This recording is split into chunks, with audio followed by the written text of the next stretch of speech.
ఓం మహాగణాధిపతయే నమః. ఓం గురుభ్యో నమః. ఓం శ్రీమాత్రే నమః. అరుణాం కరుణాతరంగితాక్షీం ధృతపాశాంకుశపుష్పబాణచాపాం అనిమాదిభిరావృతాం మయూకైః అహమిత్యేవ విభావయే భవాని. శ్రీమాత్రే నమః. ప్రేక్షకులకి ఆ లలితాంబిక అమ్మవారి యొక్క అనుగ్రహం పరిపూర్ణంగా కలగాలని స్ఫూర్తిగా కోరుకుంటూ మనం ఈరోజు చాలామంది అడుగుతున్న ప్రశ్న ఏంటంటే, మాకు ముఖ్యంగా జాగ్రత్త చెప్పండి, 2026 సంవత్సరంలో ఎటువంటి విషయాలలో జాగ్రత్తగా ఉండాలి, ఈ ముఖ్యంగా ఇవి చెప్పండి. అదృష్టం ఎలాగో కలిసి వస్తుంది, బాగా కలిసి వచ్చి ఎలాగో వస్తాయి, మీరు చెప్పేశారు ఆల్రెడీ వేటి వల్ల కలిసి వస్తున్నాయి, కాకపోతే మెయిన్గా జాగ్రత్త చెప్పండి అని అడుగుతున్నారు. అయితే ఇక్కడ ఒక్కొక్క రాశిని బట్టి, ఒక్కొక్క లగ్నాన్ని బట్టి పాపగ్రహాలు ఎలా ఉన్నాయి, శుభగ్రహాలు ఎలా ఉన్నాయి, దాని మీద శుభ ఫలితాలు జాగ్రత్తలు చెప్పడం జరుగుతుంది. అయితే ఈ యొక్క అంశాలని చెప్తుంది నేనైనప్పటికీ కూడా చెప్పిస్తుంది సాక్షాత్ లలిత అమ్మవారిగా భావిస్తూ ఒక్కొక్కటిగా మనం తెలుసుకుందాం. కన్యవారికి కనుక చూసుకున్నట్లయితే ఇక్కడ శని సప్తమంలో ఉన్నాడు, పెద్దగా ఇబ్బంది ఏమి ఉండదు. 6వ స్థానంలో రాహు కూడా మంచిదే ఈ సంవత్సరం.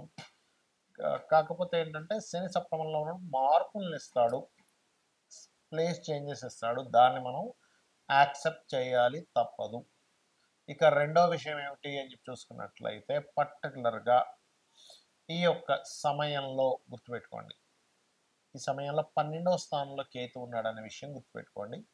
ఈ 2026 సంవత్సరంలో ఇన్వెస్ట్మెంట్స్ చేసేటప్పుడు పర్టికులర్గా మంగళవారాలు ఆదివారాలు కాస్త చూసి చేయండి, ఇది ప్రధానంగా మీరు తీసుకోవాల్సిన జాగ్రత్త.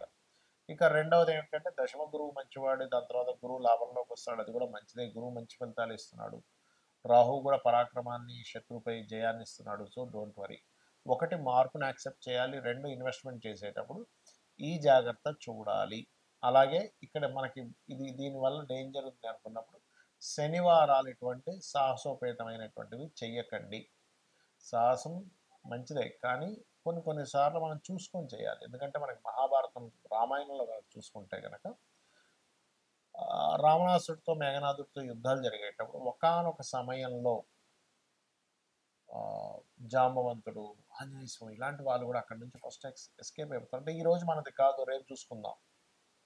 కాబట్టి నేను అనేది ఏంటంటే, మనము ఆ రోజు మనకు కాదు అనుకుంటే ఆ రోజు మనం జాగ్రత్తగానే ఉండాలి. అది మనకు ఆంజనేయ స్వామి నేర్పినటువంటి ఒక పాఠం అనుకోండి. ఇక మీరు నిత్యము చేయవలసినటువంటి దేవతారాధన ఎక్కువగా ఉలవలు దానంగా ఇవ్వండి, కేతుగ్రహం దగ్గర దీపారాధన చేయండి, ఏదైనా గణపతి ఆలయానికి వెళ్ళి అక్కడ మీరు సేవ చేయండి. అలాగే సప్తమ స్థానంలో శని ఉన్నందుకు కొంత వివాహ ప్రయత్నాల విషయంలో కొంచెం 1-4 సార్లు ట్రై చేయాల్సి వస్తుంది. విసిగిపోకుండా ట్రై చేయగలిగితే ఖచ్చితంగా మీకు బాగుంటుంది, అందులో ఎటువంటి సందేహము లేదు. మరియు దీంతో పాటు మీరు వెంకటేశ్వర స్వామి ఆరాధన చేయండి, అన్ని విధాలా మీకు బాగుంటుంది. అయితే చాలామంది మనకి నడుస్తున్న మహాదశ లేకపోతే మనకున్నటువంటి కొన్ని కాంబినేషన్స్ని బట్టి ఎటువంటి సమయాల్లో ఎటువంటి జాగ్రత్తలు తీసుకోవాలని కూడా అడుగుతూ ఉన్నారు. నేను ఒకటే చెప్తాను, మనకి జన్మజాతకం నుంచి లగ్నం నుంచి 12వ స్థానం వరకు 12 భావములు అంటారు వాటిని. అంటే ఒక్కొక్క భావంకు ఒక్కొక్క విషయం ట్రిగర్ అవుతూ ఉంటుంది. అది నెగిటివ్ ట్రిగర్ అవుతుందా, పాజిటివ్ ట్రిగర్ అవుతుందా అని ఎలా తెలుసుకోవాలి అంటే, ఫస్ట్ ఆఫ్ ఆల్ మనకి మహాదశ అంతర్దశ గుర్తుపెట్టుకోండి.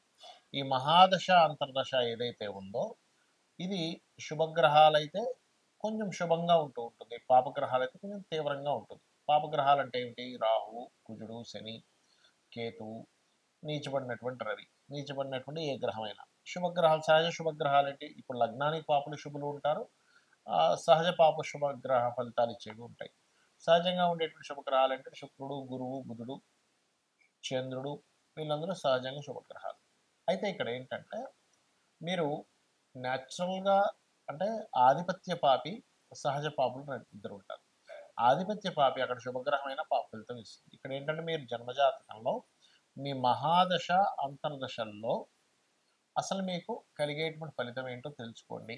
ఒకవేళ అవి ఏమీ నాకు తెలియవండి కానీ సంథింగ్ బ్యాడ్ నడుస్తుంది అన్నప్పుడు మీకు ఏ దశ అయితే నడుస్తుందో ఆ దశానాథుడు ఎవరితో కలిసి ఉన్నాడో, లేదా ఏ అంతర్దశ లేదా భుక్తి అంటాం, ఏ భుక్తినాథుడు ఏ ఏ గ్రహంతో కలిసి ఉన్నాడో వాళ్ళకి దానం ఇవ్వండి, చాలా సింపుల్గా బయటపడతారు.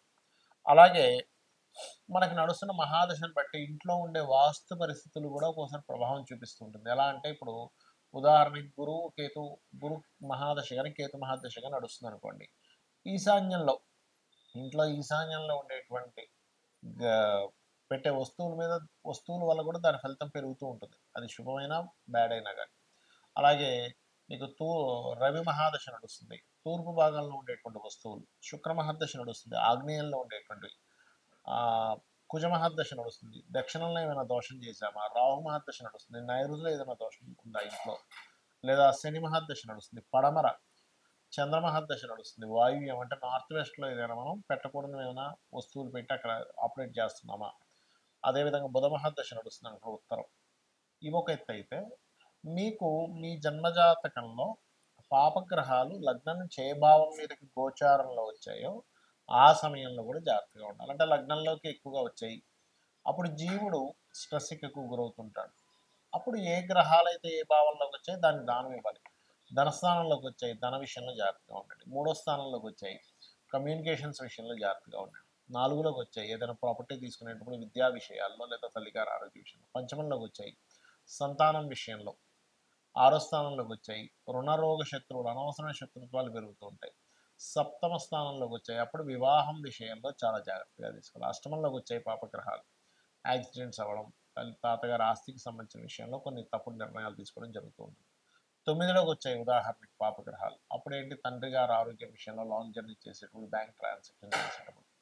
10వ స్థానంలోకి వచ్చాయి ఉదాహరణకి, అప్పుడు ఏంటి అంటే వృత్తి మీద, కెరియర్ మీద ఒక్కొక్కసారి పాపగ్రహంలా కనబడ్డా అది ఒక్కొక్కసారి శుభ ఫలితాలు ఇచ్చేటప్పుడు మాత్రం ఆ యొక్క ప్రమోషన్స్ రావడం కూడా జరుగుతుంది. కానీ ఇక్కడ 10th హౌస్లో పాపగ్రహాలు ఎప్పుడు కూడా కెరీర్ మీద లేదా అత్తగారితో ఉండే గొడవలు ఇట్లాంటివి ఇస్తూ ఉంటాయి. లాభస్థానంలో పాపగ్రహాలు ఉన్నప్పుడు సహజంగా ఏంటంటే 3, 6, 10, 11 స్థానాల్లో పాపగ్రహాలు మంచిదే, అంటే పోరాడేటువంటి ప్రతిమనిస్తాయి. కానీ ఇక్కడ ఏమిటంటే మనం అర్థం చేసుకోవాల్సింది, లాభస్థానంలో పాపగ్రహం ఉన్నప్పుడు లాభాలు వస్తాయి, కానీ దాంతో కొంత పోరాటం కూడా ఉంటుంది.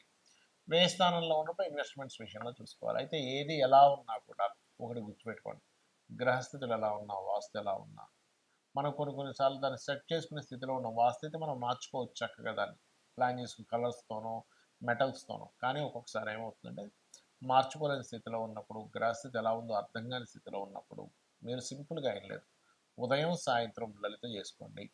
లలితాసహస్రనామాలు వినండి లేదా చదవండి. లేదా మీ ఇష్టదైవం ఎవరిదైనా సరే స్తోత్రం చేసుకోండి, అంటే అష్టోత్తరాలు చేసుకోండి ఉదయం సాయంత్రం.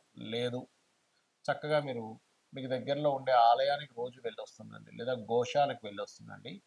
గ్రహాల యొక్క దుష్ప్రభావం మీద లేకుండా శుభ ప్రభావం కలిగి మీరు ఆనందదాయకంగా ఉంటారు. ఆనందంగా ఉండాలని ఆ లలితాంబిక అమ్మవారి యొక్క అనుగ్రహం మీకు పరిపూర్ణంగా కలగాలని మనస్ఫూర్తిగా కోరుకుంటూ శ్రీమాత్రే నమః.